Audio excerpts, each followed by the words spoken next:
Assalamualaikum warahmatullahi wabarakatuh.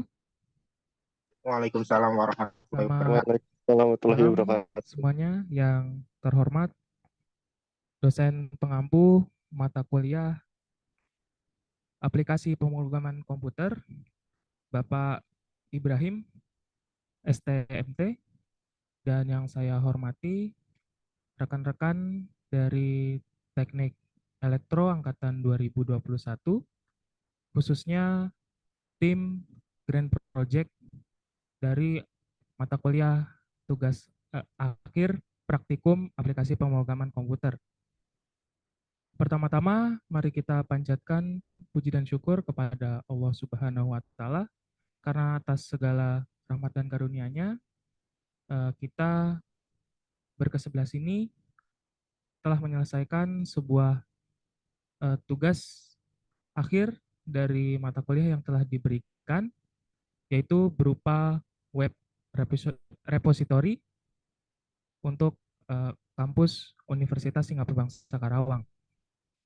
Sebelumnya, perkenalkan, nama saya Farhan Ibnu Prabowo yang akan membuka presentasi dari web repository ini. Tak lupa salawat serta salam kita aturkan kepada junjungan kita Nabi besar Muhammad Shallallahu Alaihi Wasallam beserta para keluarganya dan sahabatnya, dan semoga kita semua kelak akan mendapatkan syafaat dari beliau. Amin amin ya rabbal alamin. Oke, langsung saja, untuk mempersingkat waktu, saya akan menyerahkan presentasi ini kepada leader dari proyek ini, yaitu kepada Saudara Alif Ramadan. Maka saya persilakan. Baik, terima kasih Saudara Farhan atas kesempatannya. Di sini saya akan menjelaskan terkait tugas akhir praktikum APK dari Prodi TE Elektro 2021.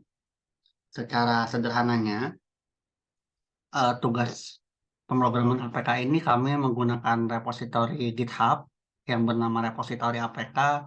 Di sini tujuannya adalah untuk antara satu dengan lainnya untuk berkoordinasi tentang kode, pembangunan fitur, dan sebagainya. Dengan skema dari PHP seperti yang terlihat pada layar, disertai dengan tutorial instalasi bagi rekan-rekan yang lain yang hendak mencoba si repositori tersebut di lokal laptopnya masing-masing. Sebagaimana yang telah saya jelaskan di bagian tutorial instalasi, setelah kita melakukan clone dari suatu repositori, maka hal yang utama adalah menyiapkan database. Nah, di sini kita punya database yang bernama repository. Di sini kita punya tiga tabel. Yang pertama ada post, proposal, dan user. Ketiga tabel ini saling berkorelasi satu sama lain untuk membangun suatu fitur di website yang kami rancang. Pada tampilan awal, berikut merupakan tampilan dari repository teknik elektronika kami. Ada fitur search engine, kemudian ada informasi tentang jelajahi dokumen, dan informasi terkait teknik elektronika. Berikut saya contohkan bagaimana search engine kami bekerja. Misalnya contohnya di sini kita punya repository YOLO, jika kita searching atau enter akan keluar hasilnya, yaitu ada dua, dengan tiga fitur utama, yaitu ada titelnya, kemudian ada keywordnya, dan juga autornya, gitu. Kemudian untuk next fiturnya terdapat pada fitur admin dan juga mahasiswa. Berikut merupakan tampilan dari dashboard admin, di mana fiturnya ada jumlah pengguna, jumlah artikel, jumlah skripsi, jumlah dokumen engineering, grafik visualisasi jumlah dokumen yang tersimpan. Dan di sebelah kiri kita bisa lihat ada user management, sistem manajemen tugas akhir.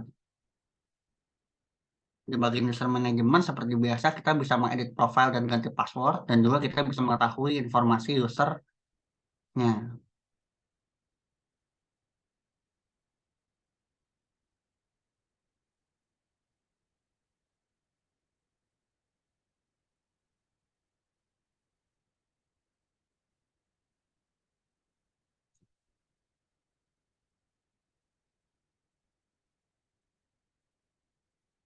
Sebelumnya maaf, ini terjadi isu. Hal ini disebabkan karena pada satu sidebar ini saya melakukan login pada sistem admin, tapi pada yang sebelah kanan merupakan akun dari mahasiswa.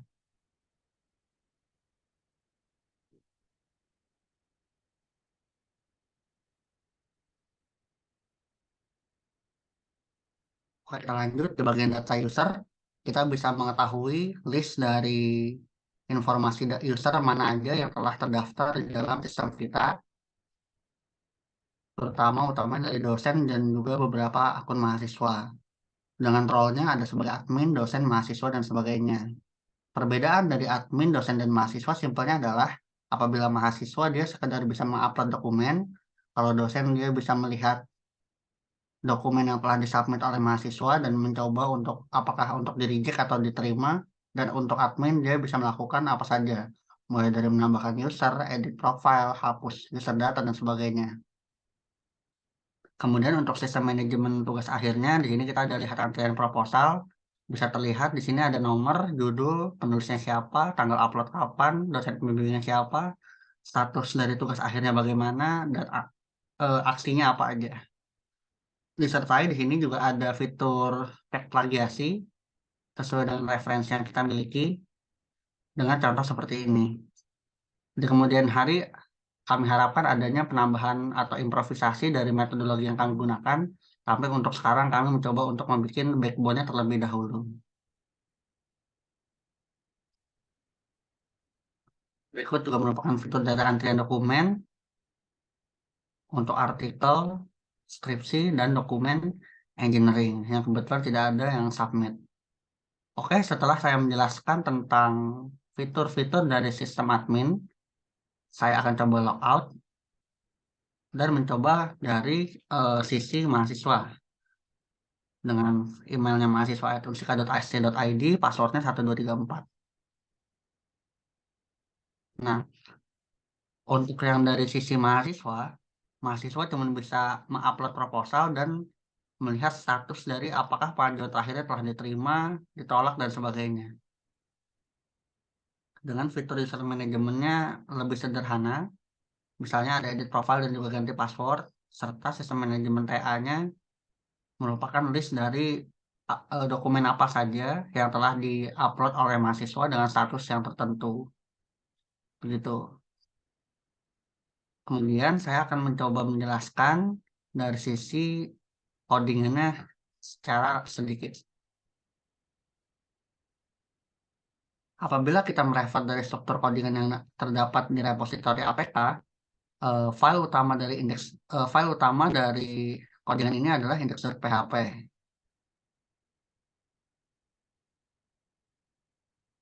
Ini menggunakan framework Bootstrap untuk perancangan layout websitenya disertai dengan beberapa logic PHP natif. Alhamdulillah kami bisa menerapkan atau merancang suatu repositori APK yang sesuai dengan standar pembimbing kami harapkan. Sekian dari saya terkait penjelasannya. Penutup saya berikan kepada rekan saya. Terima kasih. Ya, baik, terima kasih saya ucapkan kepada Alif Ramadan, dan saya rasa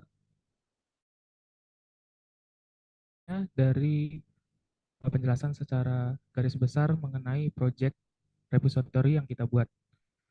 Sebagai penutup, kami dari tim Grand Project mengucapkan permohonan maaf yang sebesar-besarnya apabila dalam proyek kami kali ini masih terdapat banyak sekali kekurangan ataupun belum memenuhi harapan atau ekspektasi dari Bapak dosen dan pembimbing. Tentunya kami di sini masih membutuhkan banyak sekali bimbingan dan arahan demi terciptanya sebuah website repository yang bisa menjadi suatu kebanggaan untuk kita semua. Saya mewakili seluruh dari teman-teman Grand Project mengucapkan terima kasih dan Assalamualaikum warahmatullahi wabarakatuh. Perkenalkan nama saya Rifki Fajar Nugraha dari kelas B Saya akan membacakan kesimpulan dari proyek pembuatan repository ini. Dari pembuatan proyek repository ini, kita dapat membangun sebuah repository yang akan menghasilkan keuntungan baik untuk individu maupun untuk lembaga seperti universitas. Hasil dari penelitian-penelitian, artikel ilmiah, makalah, tesis, disertasi, dan karya ilmiah lainnya yang tersedia secara online dapat diakses, di-download, dan dikutip lebih cepat dan lebih sering dibandingkan dengan yang tersedia dalam format tercetak. Repositori pada perguruan tinggi menjadi sarana penting untuk mempublikasikan penelitian dan karya-karya akademik yang dimilikinya. Reputasi perguruan tinggi akan semakin dikenal melalui peran repositori. Tujuan utama repositori adalah untuk menyimpan sekumpulan berkas dan juga riwayat perubahan pada berkas tersebut.